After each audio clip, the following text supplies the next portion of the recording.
Alright, welcome to the next part of the Malaya Decolonization chapter. All of you people who have been sleeping in my class, or you are here because you truly didn't understand my fantastic teaching in the classroom, or you would just like to reinforce your knowledge on this chapter.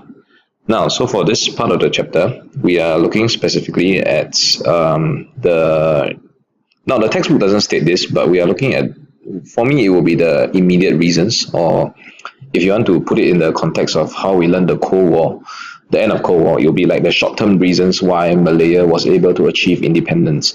And then the rest of the stuff in the previous videos would be looking at the long-term reasons. When you look at how did they actually start, sorry, not this slide, how did they actually get started on self-governance, where the British was actually sort of like giving them an experiment and trying out how can they actually go about governing themselves. So it was like a trial when they gave them the Malay Union, which they opposed, and they formed the Federation of Malaya. And throughout all these things, the British was also like, it's just giving them opportunities to be your own government. So the next section we are looking at would be on this. Okay, what reason was the alliance the main reason that secured Malaya's independence? Sorry. So same thing for this as to how I start all chapters. Look at the big picture. So this section would be in your textbook on page 48, factors leading to Malaya's independence. So we look at, in the textbook they classify as three, which is the role of the communist movement and the formation of the alliance, and finally establishment of an independent Malaya. I don't regard establishment of an independent Malaya as a factor that led to Malaya's independence, but because it is the events that led to Malaya's independence, which is different from factor. So primarily for this particular section, right, we are actually just looking at two reasons, which is the communists and the alliance. So it's very easy for you to remember whether is it the alliance, which is the question that you see on the screen right now, or was it the communist. Of course, these are the two simplistic ways of understanding these two simplistic terms are the easy way of understanding what this part of the chapter is about. But of course, in terms of SEQ, we wouldn't be giving you something so simple as the communists were the main reason for Malaysian independence. I mean, if you get that question, you should of course be very happy. But yeah, I wouldn't be giving this reason for any kind of exams. I think it'd be really too simple. So you'll be thinking more along the lines of when they talk about the communists, they'll also talk about the British war against communism. Basically, the entire thing that's called the emergency, okay, would be raised up.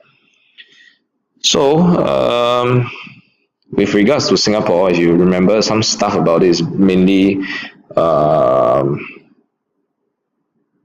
actually I don't remember anything about the Malayan emergency in Singapore, but I think it's got to do, I can't recall if it's two separate events or is it one similar event, but we had the racial riots where we had our own kind of emergency and everybody was not allowed out of their houses and so on and so forth. So basically the emergency is something that the government can declare. Okay, like for example, today Singapore's government can just simply declare, okay, Singapore is under a state of emergency. And if it's under a state of emergency, it means to say that the government would have the rights to control a lot more things than they are doing at the current moment. Like, for example, one of the main things about the emergency is that they will usually establish a curfew, which means to say that you are not allowed at certain periods of time during the day and, at night, and you have to return home and the streets must be completely empty. Yeah, so there's no like late night shopping at 11 p.m. at Orchard Road. It's just simply shut down, okay, the entire Singapore. So I think I gave the example in class as well. If you have been listening, I was there in Thailand where they declared a state of emergency and they lifted that state of emergency when the World Cup started. And so basically everybody can stay out late at bars and pubs so that they can watch, the World Cup back in 2014. Right, so we'll be talking about, okay, let's skip past this. Okay, so to recap what we've done, so the Federation of Malaya was introduced to guide Malaya towards independence. Like I say, it's like an experiment, a trial, getting them ready and giving them opportunities to try out. Think of it this way, like for example, when we form our exco, in CCAs and in prefects and stuff like that, the exco positions given to you guys, right, are to guide you all towards being leaders. So that is the framework that you have. And in this case, the Malay Federation of Malaya is the framework to guide Malaya towards knowing how to govern on their own. Because the assumption here is that the British correctly assume, I won't say that it's an assumption, but correctly know that the Malays, or rather the people of Malaya, would not know how to govern themselves because for the past 200, 150 years or so, they have been living under the control of the British or the sultans, and they have no idea how to be a democracy, and they need to learn. Okay, it's not automatic one. Okay, you need to be aware of how to be a democracy and how does the government actually run and how does each democratic government actually run, because there are many different types of democratic government as well. So yeah, that was what the Federation of Malaya was for. And so that was the long-term factors that would help Malaya to gain independence. So now as we are moving on, we will start off with what happened after that. Okay, so the first thing that we'll be looking at would be on the communists. Right, so for Malaya, we had communists. The one guy that you would keep seeing inside the textbook would be Chin Ping. Right, Chin Ping would be one of the key figures in leading Malaya to in leading Malaya's Communist Party. All right, so for Chin Ping, right, as I've again also mentioned in class, in case you didn't catch it, I saw the news when Lee Kuan Yew turned 90 years old. I think that was 1 or 2 years ago. I cannot remember exactly when. But when Lee Kuan Yew turned 90 years old, they published a front page in the Straits Times on how he, turned 90. It's a big deal. But on the second to third, or the third or fifth page of the Straits Times, it was about Chin Ping dying. He passed away around the time that Lee Kuan Yew turned 90. He wasn't exactly the same day, but it's around the same period of time. I think the age of 88, if I didn't remember wrongly. Quite an old age as well, but Chin Ping passed away during that time. So it's just a few years ago. So now, as we are going through this part about the communist factor and how did it lead to Malaya's independence, you need to think and you need to make the links, the explanation as to how did the communists in Malaya actually contributed, helped, assisted Malaya in any way to become independent. Okay, so we'll be looking through these factors that you see on the screen now. Now, the aims of the Malayan Communist Party is to basically make them to become a communist republic in Malaya. That's the main aim of all communist party, to make that particular country to become communist, right? Now, after World War II, the MCP, the Malayan Communist Party, they were recognized as a legitimate political party mainly because they assisted and they fought in World War II against the Japanese. So therefore, they were given medals. If you look at the textbook on page 33, you will see Chin Ping receiving a medal from British Admiral Louis Mountbatten. All right, and so they can exist as a legitimate political party. Of course, at that point in time, the Cold War has started, if you think in context of the bigger scheme of things, right?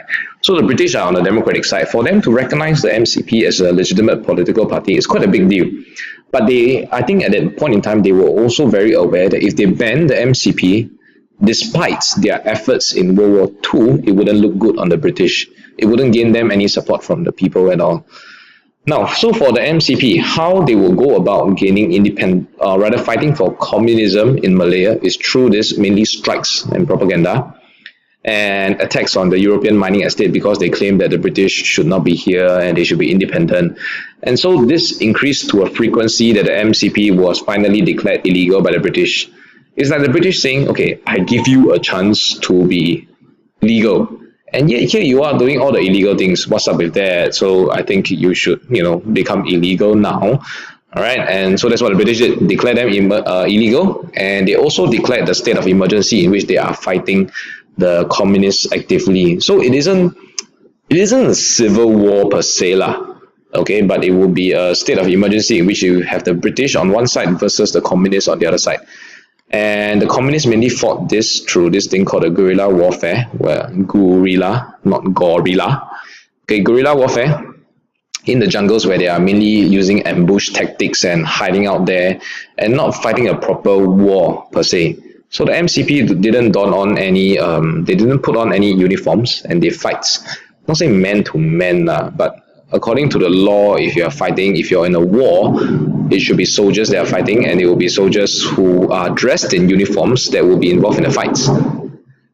So technically, you and I, if we were both in, I mean, if I were in civilian uniform and I'm not called up to fight in any war, I should be safe by right. But of course, we know that in times of a war, well, everybody gets shot. You know, they don't really care who you are.